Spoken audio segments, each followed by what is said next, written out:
All right, hello guys, welcome back to my channel. Yeah, I made a video some days back or some weeks back talking about why you should not use preference share only when registering your business. And it's unfortunate that I've been getting so many messages from people using just preference share to register a company. I've explained the reason why preference share alone cannot incorporate your company properly, right? You need majority of ordinary share, or you need most of ordinary share, and then you can now complement that with your preference share. Don't forget I mentioned that ordinary share is supposed to be the major share that determines ownership of the company, right? Why the preference share is more or less like it determines those who are supporting, those who are, bringing funds into the company, those who are sponsors, right? It doesn't really necessarily define the ownership measurement for the company. And so why are you registering a company limited by share if the ordinary share is not allotted at all, and you are allotting 100% of preference share? Now, the videos we make on YouTube is specifically not for those. I understand that some people just want to boycott professionals to get their business registered. As it is more of an educational video, it is also important that if you are trying to incorporate something that is important, you need to book consultations.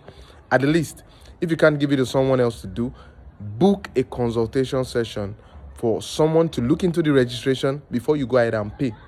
And some of these queries that these people are getting is that as it is right now, it is almost impossible to edit the share allotment for companies, right? So imagine if you have registered a company and you cannot edit the shares, whereas they are querying you because you have allotted all 100% shares to preference, right? So you don't have any ordinary share in the company. So that's more or less going to be like you are already stocked, right? You might have to start a new registration, especially if it is urgent, until when CAC is able to rectify the issue and get the shares being able for get you to be able to edit the shares that are being allotted, right? So please, the videos we are making are free content, quite all right, and a lot of people are maximizing it, getting it right. If you cannot walk through the video, or you think you have a peculiar case, or you want to do something different from what is on the video, first you need to do, book a consultation session. When you book the consultation session, we will now look at your case in particular and then advise you properly.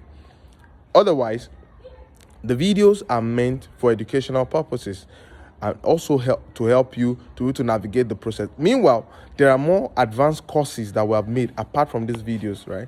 So you might just think, oh, the video is all you need. No, it might not be all that you need. You might need more than that to be able to register that business you are trying to register, right? So please always add ordinary shares to the list of shares that you have to allot, and then preference share.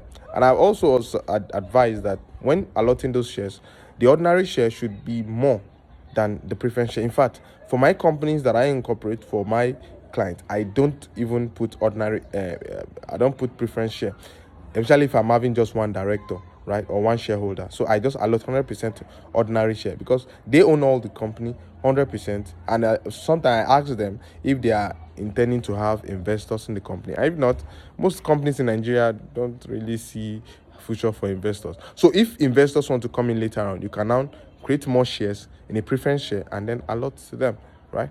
So there's a structure for business, and maybe I'll make a video later on to help educate people on the best structures that your business should go through, right? So my name is Akumbola Ezekiel. Let's see in the next one.